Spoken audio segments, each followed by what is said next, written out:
Hey everyone! In this 2026 guide, I'm going to show you how to lock your Zoho books so your finalized data can't be edited anymore. Yeah, super useful if you're closing a month or preparing reports.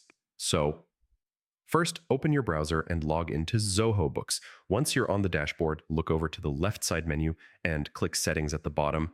It's the little gear icon. Inside Settings, scroll down a bit and choose Organization Profile or Preferences, depending on your version. Now look for an option called Locking Period or Transaction Locking. Yeah, Zoho sometimes names it slightly differently, but it's always in this section. Click it and you'll see a page where you can set a lock date.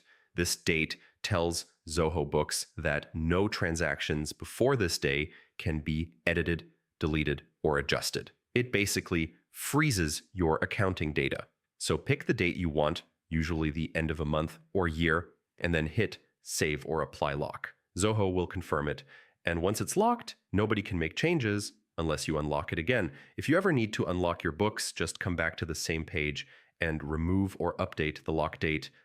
Yeah, super simple.